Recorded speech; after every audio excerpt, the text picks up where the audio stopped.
Kozhikode Vadakara MDMA ലഹരി ഇടപാട് കേസിലെ മുഖ്യപ്രതിയും മുൻ അധ്യാപികയുമായ കീർത്തനയുടെ കസ്റ്റഡി കാലാവധി ഇന്ന് അവസാനിക്കും.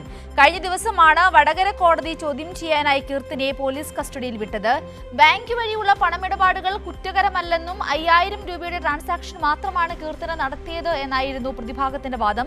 പ്രതികളായ എല്ലാവരെയും ഒരുമിച്ചിരുത്തി ചോദ്യം ചെയ്താൽ കൂടുതൽ കാര്യങ്ങൾ പുറത്തുവരുമെന്നാണ് അന്വേഷണ സംഘത്തിന്റെ കണക്കുകൂട്ടൽ. ആദ്യം പ്രതികരണം നോക്കാം, അതിനുശേഷം കൂടുതൽ വിവരങ്ങളുമായി ചേതനിലേക്ക് പോകാം. രണ്ട് സ്റ്റേറ്റ്മെന്റും കൊയിലാണ്ടിയും ഗ്രാമീണും കറക്റ്റ് ആയിട്ട് നിങ്ങൾ നോക്കുക. സ്റ്റേറ്റ്മെന്റ് മൈനസ് ആണ്. അന്വേഷണ ഉദ്യോഗസ്ഥർ പറയുന്നതെല്ലാം എല്ലാം സത്യം എടുത്തിട്ട് മാധ്യമങ്ങൾ അറിയണം സത്യം. നിങ്ങൾ കറക്റ്റ് ആയിട്ട് സത്യം ഇല്ല പങ്കില്ല. നിങ്ങൾ കറക്റ്റ് ആയിട്ട് നോക്കുക. നിങ്ങൾ എന്റെ സ്റ്റേറ്റ്മെന്റ് കൊയിലാണ്ടി ഗ്രാമീണ ബാങ്കും കനറ ബാങ്കും കേട്ടോ, അതിൽ മൈനസ് ആ ലോൺ അടവ് ഇതുവരെ കൊടുത്തിട്ടില്ല. ഞാനൊരു അധ്യാപികയാണ്, ഒരു ആൺകുട്ടീന്റെ അമ്മയാണ്. ചേതൻ കൂടി ചേരുന്നു വിശദാംശങ്ങളുമായി. ചേതൻ, നോക്കൂ, വലിയൊരു പ്രതികരണമാണ് അവർ നടത്തിയിരിക്കുന്നത്. പോലീസ് കസ്റ്റഡിയിൽ ഉള്ളപ്പോഴാണ് അവർ മാധ്യമങ്ങളോട് ഇങ്ങനെ പറഞ്ഞിരിക്കുന്നത്. രണ്ട് പ്രധാനപ്പെട്ട കാര്യമാണ്. എൻ്റെ സ്റ്റേറ്റ്മെന്റ് നിങ്ങൾ മാധ്യമങ്ങൾ നോക്കണം, മാധ്യമങ്ങൾ സത്യം പുറത്തു കൊണ്ടുവരണം. രണ്ടാമത്തേത് അവർ പറഞ്ഞത്, ഞാൻ ഒരു ആൺകുട്ടിയുടെ അമ്മയാണ്, ഒരു അധ്യാപികയാണ്, ഞാൻ MDMAയുമായി ബന്ധപ്പെടുന്നില്ല എന്നാണ് അവരുടെ പ്രതികരണം. ഈ പ്രതിഭാഗം പറയുന്നത് ഈ പറഞ്ഞ പണമിടപാടുകളൊക്കെ 5000 രൂപയിൽ താഴെയുള്ളൂ എന്നാണ്. എന്താണ് പോലീസിന്റെ നിഗമനം? നമുക്ക് കണ്ടെത്താൻ സാധിക്കുന്ന വിവരങ്ങൾ എന്തെല്ലാമാണ്?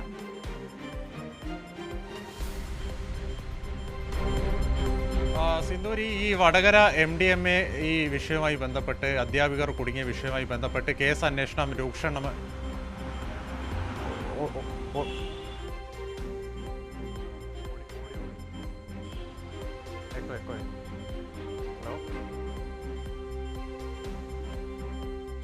ചേതനിലേക്ക് എത്താമെന്നാണ് ഞാൻ മനസ്സിലാക്കുന്നത്. എന്തായാലും നിലവിൽ ഇപ്പോൾ ഇതാ ഈ MDMA വിൽപ്പനയുമായി ബന്ധപ്പെട്ട് അധ്യാപികമാർ അതുമായി കണ്ണികളാണ്, അല്ലെങ്കിൽ അവരിലേക്ക് പോയി എന്നുള്ളത് ഏറെ ഞെട്ടലോടുകൂടിയാണ് കേരളം കേട്ടത്. ചേതൻ തുടരുന്നു എന്നാണ് ഞാൻ മനസ്സിലാക്കുന്നത്. ചേതൻ പറയൂ.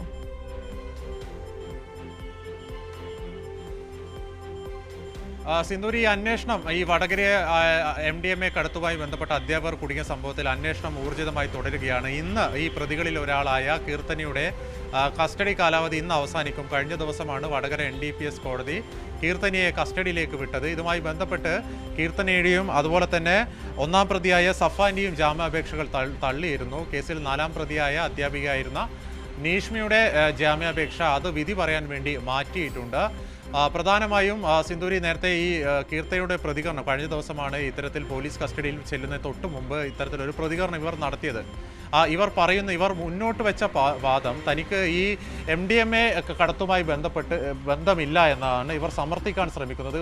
ഒപ്പം തൻ്റെ കൊയിലാണ്ടിയിലെ ഗ്രാമീൺ ബാങ്കിലെ അക്കൗണ്ടും അതുപോലെ തന്നെ കനറ ബാങ്കിലെ ബാങ്ക് സ്റ്റേറ്റ്മെൻറ്റുകൾ നിങ്ങൾക്ക് പരിശോധിക്കാമല്ലോ എന്ന വാദമാണ് കീർത്തന ഉയർത്തുന്നത്.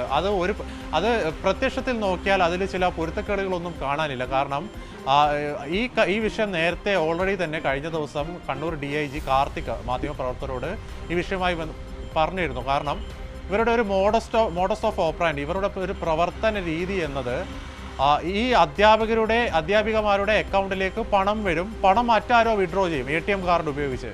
അപ്പോൾ ഈ ആരാണ് ഈ ATM കാർഡ് ഇവരല്ല, ഈ അധ്യാപകരല്ല ഈ ATM കാർഡ് ഉപയോഗിച്ച് പണം പിൻവലിക്കുന്നത്. മറ്റൊരാളാണ് ഈ സംസ്ഥാനത്തിൻ്റെ മറ്റൊരു ഭാഗത്തിരുന്ന് ATM കാർഡിലൂടെ പണം പിൻവലിക്കുന്നത്. ആ വ്യക്തിയാണ് ഈ കേസിലെ കിങ് പിൻ, മർമ്മ എന്ന് പറയുന്നത്. ആ വ്യക്തിക്ക് വേണ്ടിയുള്ള അന്വേഷണമാണ് ഇപ്പോൾ പോലീസ് ഊർജിതമാക്കി തുടരുന്നത്. ആരൊക്കെയാണോ ഈ അധ്യാപികമാരുടെ അക്കൗണ്ട് ഉപയോഗിച്ച് ATM കാർഡ് വഴി പണം പിൻവലിച്ചത്, അവരൊക്കെ ഈ കേസിൽ വരും ദിവസങ്ങളിൽ പ്രതികളാകും.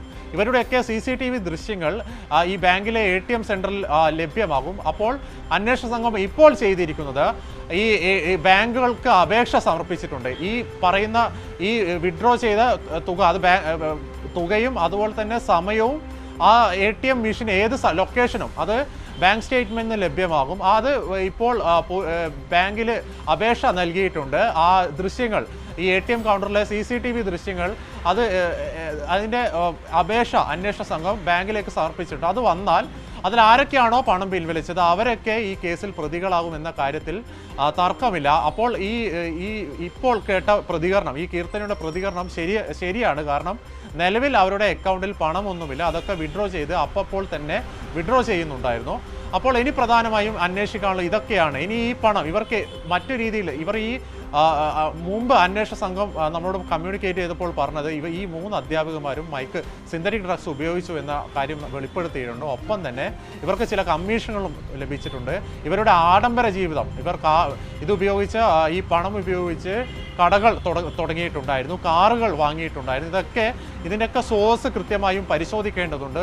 വെറും നിസ്സാരമായ തുക മാത്രമാണ് ഇവർക്ക് ശമ്പളം ലഭിക്കുന്നത്.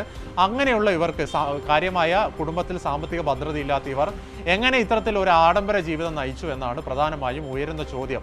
ഈ കാര്യം ഇവർക്ക് കുടുംബങ്ങൾക്കോ മറ്റാർക്കും അറിയില്ല എന്ന കാര്യം കൂടി പോലീസ് പറയുന്നുണ്ട്.